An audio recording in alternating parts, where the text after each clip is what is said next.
This week's Facebook Live. This week I'm going to talk about core beliefs, but also putting in about personal values as well. So let's get started. So, we're talking about, why is it important to recognize these core beliefs? So, what are they? So, what are core beliefs? So, a belief is an idea that we hold true, that we actually hold true, and it's based upon certainties, probabilities, and matters of faith. The beliefs themselves can come from a variety of sources. So, our own experiences and experiments. If you think of your childhood, school, family and friends, the neighborhood, your community, all those interactions you would have had. So all those experiences and experiments that you would have naturally fallen into, as you grew up. Your culture, society norms that you have accepted. So any sort of religious beliefs that you might have, laws that we would abide by, accepted cultural norms that you accept. And then other things would be what people say to you. So particularly if you during education, any sort of education, even if we go back to education, we can start questioning our core beliefs then. Family, friends, again, your peers as you were growing up, mentors, teachers, anybody like that, any religious person at all that you might have had that was an influence in your life. These all help you to develop these beliefs. And when we receive that potential belief, particularly as children, and even now later on when we start to question them and maybe we change things up, they what happens is they remain in your mind. They kind of remain there until we actually, yep, I can accept that, or no, I can't buy into that, so you reject it. And then once we've accepted it, once we've accepted this belief, it's added to our own individual belief system. And then most of those core beliefs, as I said, are basically come from our childhood, unless we take the time as adults to start questioning them. I'm sure you've heard of people questioning those core beliefs around religion, about how they were brought up. So they will start to question, is this true or not about me? And as I said, like once they're accepted into that core individual belief system, we will actually sabotage things for ourselves on a subconscious level based on these core beliefs. May not even think we're doing it. So you might have to stop and think, well, why am I doing that? Why am I, why do I never hold down a job maybe? Or, I was never any good at maths. So we hold that idea. If somebody long ago told you were never any good at maths, you'll hold it as true until you decide to change it. They can sabotage us. And this is why really the answer to the question is why it's important to recognize that we have these core beliefs, is, we really need to start questioning them. Are they sabotaging you? Are they negative? Are they a negative slant to them? And they can have a negative or a positive slant to them. And it's until we do start to question them, these core beliefs, it's until we do that we will keep it deep inside us as part of our individual core belief system. But the thing is, they're not set in stone. They can be changed, and I'm going to reiterate this point over and over again throughout this video. They're not set in stone. We can change them, and we also have to remember that these core beliefs will also feed your personal values. So that's why I'm bringing up personal values, because they're connected. And we really need to look at, what are personal values?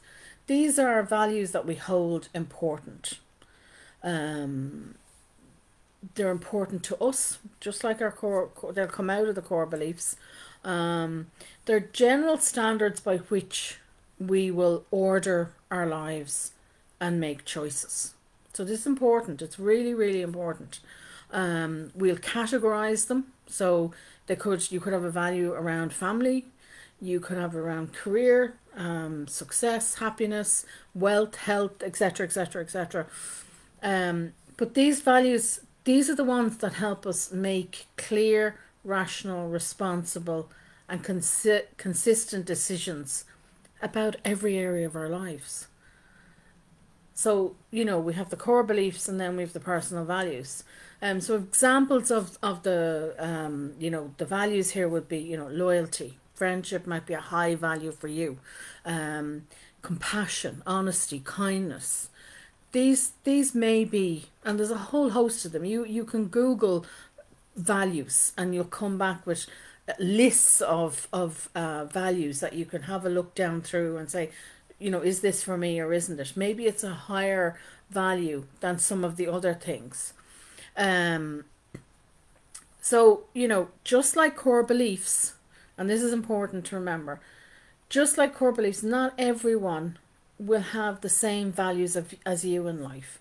Even among siblings, and even among siblings' core beliefs as well, personal values will not be and may not be the same. They may not put the same priority on things that you do. And it's all going to be determined by what you have accepted into your life as being true for you. So we have to remember that. That's where you get that difference of opinion, you know, having these different personal values. Because you might be at a stage in your life where work, you know, and being a certain way in work is for you. And as you grow older, you may say, no, it's not for me. I won't have it in such a high standard. I won't have, you know, maybe loyalty to the company may not be a personal value for you as a high standard forever in your life. But at a certain point, you may say, yep, nope, definitely the company man or woman. And that might be a high value, personal value for you, but somebody else working in the same company may not have that same value, so therefore their work ethic may not be the same as yours. So we have to remember that.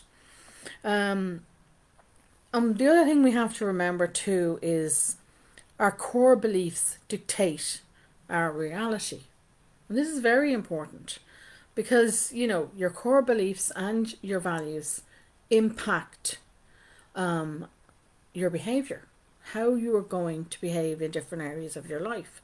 Will we do something? Won't we? Do we deserve something in our lives? Don't we deserve it?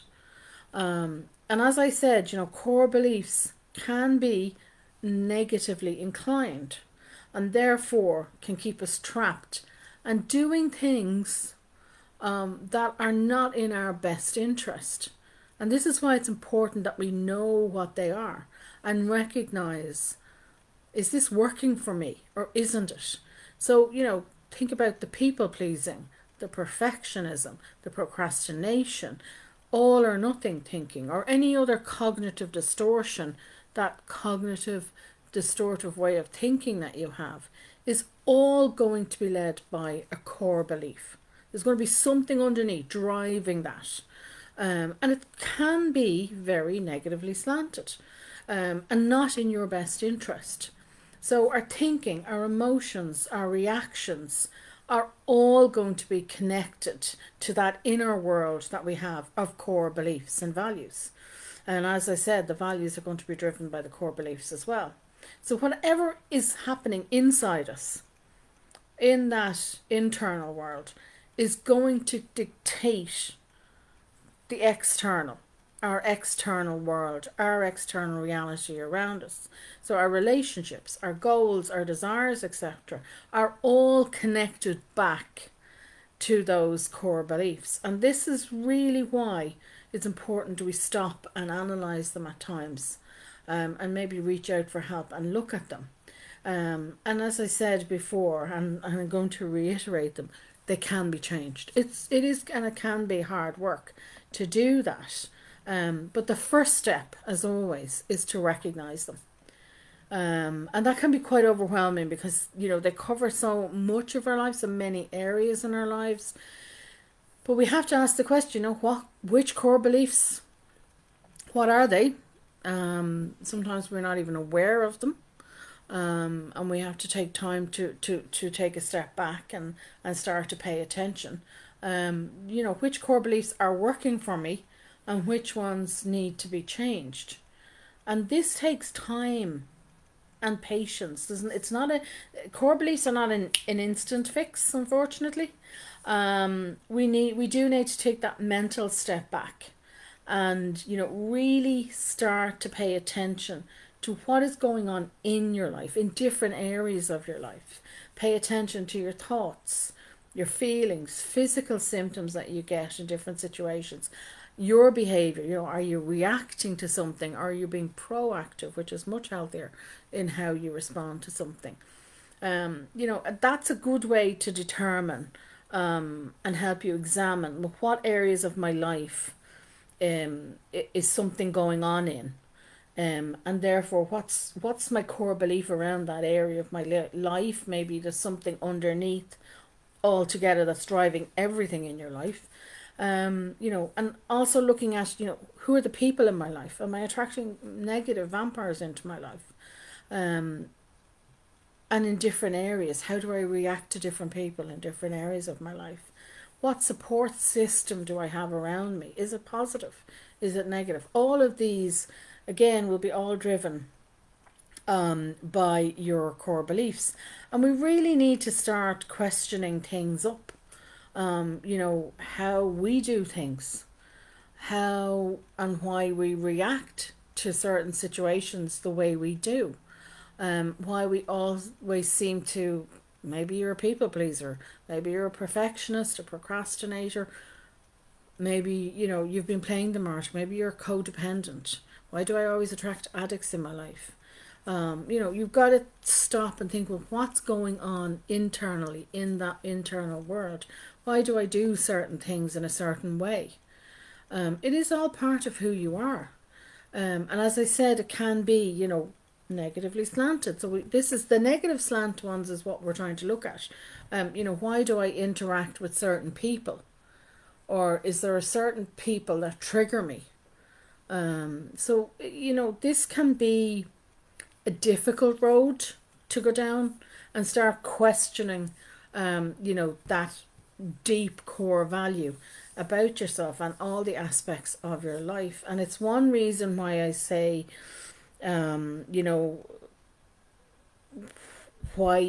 you're doing it, is to actually get support. This is the one thing I would say to you, you really do need support if you're doing, because if you're trying to change fundamental core beliefs, your internal core belief system about yourself and your world around you, then that should never be taken lightly. You really do need a good support, positive support system around you, and a therapist can give you that support, but they can also help to bring a different perspective to things that you mightn't be able to see, and this is where they can support you as well.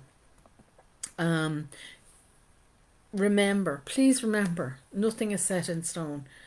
Nothing is too late to change. You can change your core beliefs. And of course, as always, I try to offer some practical self-help ideas that you can start with while you're waiting to talk to a therapist.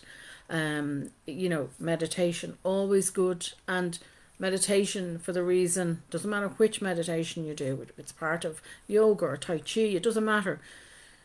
This is going to help you start to slow things down and get the brain to start slowing down a little bit, decrease the stress levels and the anxiety levels as well, and become more aware of yourself. This is what you're trying to do, trying to become more aware. So meditation is a brilliant one. Journaling is always brilliant as well. It's brilliant for your mental health to do it every day, every night, just brain dump. But it also helps you to reflect on your day, reflect on events. So again, you can go back to those questions I just talked about and use those as a guide, to see what's going on for me, what's going on in my day, what events are, you know, triggering for me, and to track the patterns. See if there are patterns there in your thinking, in your feeling, in your physiological responses to different situations, different things, different people, your behavior. What's your behavior like? So what you're trying to do then is fish out and look at with the journal, you know, recognize, are there problematic core beliefs there? And again, that's going to be, once you recognize that, that's going to be your first step towards changing them.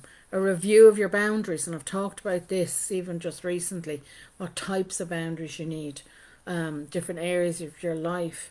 But if we have problematic core beliefs, I can tell you now, you've got skewed, unhealthy boundaries as well. So, you know, I've linked out in the blog, this week's blog. I'll post it in the description below, the link to it. If you look at it, you'll be able to go back on those videos and blogs about boundaries. So you can do check that out. I've also outlined a step-by-step process that helped me in my book, and it's a workbook as well. It's quite big, I know, but it has a lot of worksheets in it. So I've put as many worksheets into it for people as possible. That's available on my website, so there's a link to that as well. So do check it out. But as I said, my first the first thing I would say to you is, it's something you don't, doing this work is not something you take lightly, and I would highly recommend that you reach out for support to a therapist. You can do the self-help, as I said, as well, but it's as well, so please think about that. So I will leave it there, taking a little bit of a break for next couple of weeks for Easter, and I will talk to you all then in a couple of weeks' time. Stay safe, mind your mental health, and I'll talk to you all again soon. Thank you.